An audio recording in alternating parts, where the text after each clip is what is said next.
We're back with another round. Cheers. Cheerio.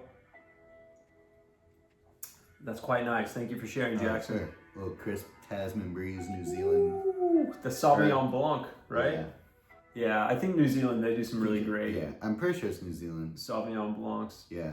Yeah. Yeah, nice crisp little white Sauv Blanc for the summer months, you feel? We're feeling.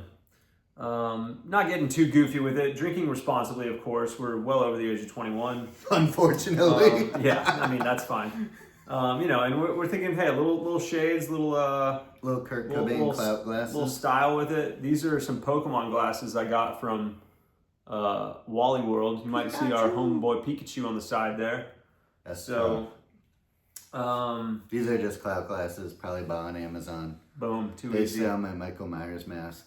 So, yep. Now they're sitting on my face. Sitting on my face. Anyway, yeah, I don't think I'd had these on the pod with Potty No, Talk. I haven't seen that. I would have flipped out about those. Yeah, because I think I bought these like sometime, maybe not since you left, but it was like after we were like doing heavy, episodes. Heavy metal episodes. But yeah, Jax, funny that we started with clinking wine glasses because that's been I feel like a curious development that I've noticed from you throughout the years. Oh, wow. Because when we first met, you were underage. And we just talked about that on lunch. That was crazy. Right, and you didn't drink then. No. And I told you, maybe not like a specific story, but just kind of like a mention of, yeah, when I was a freshman in college, I drank, and you were like, what? Yeah. And it was just like, yeah, dude, like, why are you like that with me right now? Like, so why? You gotta be 21. Right, I was like, why are you acting so flabbergasted right now? And then you turned 21, started drinking legally, and I'm not gonna say you became a booze hound or anything. I don't think that was the case, but it was like you became a more diversified drinker, and started diversifying your palate. Different we experienced wines, different wines, different beers, different libations. Yeah. And then there was a while, I think before you left Wilmington, when you were kind of like, yeah, I'm not drinking anymore. Yeah, cut it off, stop. I think I did have wine when my parents would, have wine out. I'd be like, actually, even then, I think I turned some down, unless I knew it was a darn good one. Mm-hmm. I was like, I gotta try it. Yeah. So it's not like I was cutting it off.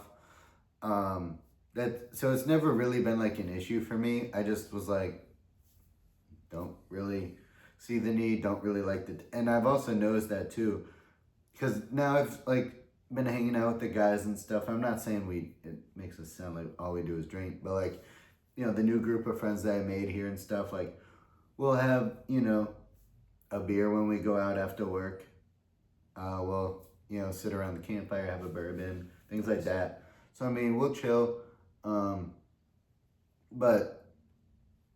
And also writing wines, I transitioned from the box now. I write wine at our store, so kind of have to get the prep knowledge tasting. Right. So, no, I've been more having wine and stuff lately. Yeah. I have a Corona when we go out to the bar. Yeah. But that's it. The taste of beer doesn't appeal to me now. Right, yeah. Literally, I would much rather have a margarita or a wine. Right. Yeah, but it's funny because as I stepped into this apartment for the first time a couple hours ago, and I see, not a crazy number of bottles, but there's about 10, there's 10 bottles or so of different liquors there. And it's all right, you're clearly drinking some occasionally. Some I haven't had in years. Okay, right. And those actually all came from the move. I just had those before. No, I wouldn't have thought that you would have drank all of that them. over the yeah. No, but it's okay, you clearly have the alcohol, so it's whether you're having it yourself or hosting or whatever, you do have it, and you're not stone cold sober, So it's just it's interesting. I would say I never really was stone cold sober. Right. I was just I'll pass. I'll have a liquid death. Yeah, right. And I've been in similar situations where I think at the end of my time at grad school, my last semester, we were reading a book about sobriety and recovery, and during my process of reading that book, this was also early 2021, so kind of late COVID, if you will. When I met you. Yeah, and yeah, it was just like I realized that I'd been drinking more during COVID and playing Yeah. like Zoom drinking games with my friends, Oh God. which is like fun That's and like terrible. yeah, you're like like hanging out with your friends, but it's also Yeah. like you're hanging out like through a screen, and then when you hang up, it's like oh now I'm just like drunk alone in my apartment, and so it's like kind of weird, and yeah, I realized that I'd been drinking more like in that time. And it was like, so I made a few rules for myself, which is like, don't open bottles of wine by yourself, because then you'd like basically drink it by yourself. And then like, don't just keep a 6-pack in your fridge at all times. Like, sure, maybe if the time is like, oh, I bought the 6-pack, whatever, that's fine. But like, you don't need to have a 6-pack every week. Like, it's okay to not have booze in your fridge. And yeah, for that little time during reading the book in the next like month or two, I think I went about 6 weeks or so being sober, like not drinking at all. And then a friend had a party and it was like, all right, like I think my time's up. Didn't get insanely drunk that night, but I had somewhere between 4 and 6 beers. And it's like, yeah, let's get like a little drunk, check ourselves, make sure we can still handle it. Had a good night, not insanely rowdy, but it was like a good fun night. Can still hang. And it was like, you know what, yeah, like I'm not going to be like straight edge sober, but I'm also like not going to be the drinker that I had been in the past. And again, even at that point, like I knew No freshman year. Right, yeah, it's like I knew that I was 30 turning 31 that year. It's like I already knew I wasn't as much of a drinker as I had been years before that. But it's like again, the COVID stuff kind of like changed the equation. So, it's just like things were a little different for a little while, as we might all know. Yes. So anyway, yeah, thanks for sharing, some of your thoughts on, Yeah. And I think it's also like everyone has different tolerances, everyone has different rules for themselves. Like some people do have issues with it, so they're like, yeah, I'm just gonna cut it off completely. That's awesome. Not awesome that it came to that, but it's awesome that you're able to do that and did, like do that. That's cool that, you stay true to being totally sober.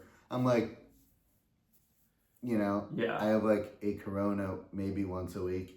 And honestly, I don't even have wine. Like I've had so much open things I haven't finished that I probably should just dump out. Cause like if I have wine, I have like a glass. Right. And it's like reasonable. Yeah. Responsible. But yeah, it's like, I'm glad for you and me, people like us who can, drink responsibly. Mm-hmm. It is sad when you're kind of alcoholic or addict friends or acquaintances or whatever, and it's like they can't stop, so they do have to just like cut it off stone cold sober, which I applaud and appreciate that they do that and that they have that self-control. 2 of my best friends are in recovery and have been, dry for years at this point. So like I'm happy for them, but it's also like a little sad that had to come to that. Yeah, right. That they did hit certain rock bottoms. Yeah. And it's like I'm glad they picked themselves up. I'm glad they came out of it. Glad I was able to support them in whatever ways I could, and that they had a good support structure generally around them. Yeah. But yeah, it is kind of sad to think like, oh yeah, like my best friends, I'll never like have a single beer and just like have a little toast with them. Yeah. And it's like it's not the end of the world. Right, yeah, you're right. There are new frontiers all across the drinking landscape. I think Beero. Have you seen Beero?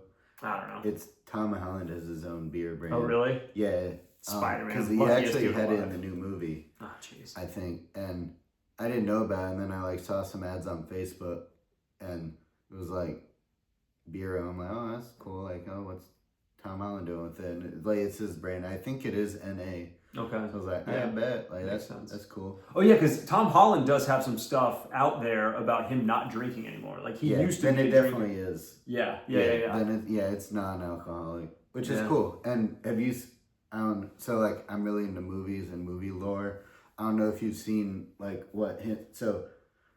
Celebrities are a funky thing. We've talked about that on so many pods. So sorry if we're doing it again, but not sorry. We're doing it again. So Tom Holland and Zendaya did the impossible. They got married, and no one freaking knew. Yeah. They did it on their own. That is impressive. 2 of the biggest stars, celebrities in today's age did it. And they're like, I'd like to think they're around my age, but they're a few years older. Yeah. Like, around our age. They did it like they just were like, oh yeah, by the way, we got married last week. And it's like, Right. yo. Hilarious. Yeah, like that's freaking awesome. Yeah. Because like, you know, Taylor Swift, she was like, The opposite. Yeah, Madison Square Garden wedding. Yeah. MSG wedding, which they did keep it under wraps of what happened inside, but everyone freaking knew. Yeah. I mean, it was like people fought to just get pictures of like people walking in. Yeah. But yeah, no, I think it's so sick that Tom Holland and Zendaya were able to just beat the paparazzi and go get married, have that night. I'm sure it was nice. We don't know. Yeah. But also, so I was asking you, like, I don't know if you saw what they said, that once they have their first kid, they're done. Like, they are both done. Like, you will not see anything about them. They will not be in any more movies. Oh, wow. Yeah. Like, they're going to, which I think is so cool. Yeah. It's like, they absolutely deserve it. Like, And go be with your family. Yeah. Raise it. And it's crazy because like they did both do such amazing, successful work in this early part of their lives. And, you know, they've both been in all the Spider-Man movies just making bank like crazy. And then they met each other and then now they're in love. And like, I really do wish them all the best and like a long, beautiful life together. But also like Tom Holland is like the luckiest dude alive. Like, come on now. How lucky is that? And they could retire off of this summer. Yeah, exactly. They were both in Odyssey. Oh, really? I didn't know that. And John Bernthal. John Bernthal was also in Spider-Man. They were both in Spider-Man. Zendaya was in some other like romance movie.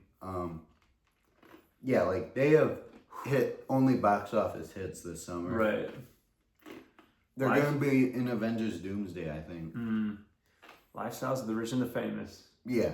But I just think it's so cool that literally the two biggest stars right now were able to just like escape the paparazzi. Right, just slink off into the background, get married on their own terms. Beautiful, good for them. Yeah. Kanye could never. Wow. He tried. He tried. We all tried. Like I should do that clip of, good morning, Kanye. Shut up. I don't know. All right, Jackson. I think maybe that's it for us, huh? Cheerio, dude. Thanks for having me. Paparazzis, maybe we'll have some someday. Hey. I'm still hoping this is gonna pop off.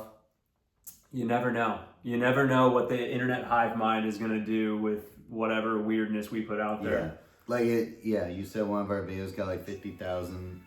Yeah, we got one, the Amharic with Abel talking about the languages he speaks. I think it's the Ethiopian language, and then I guess it's a hit in Ethiopia.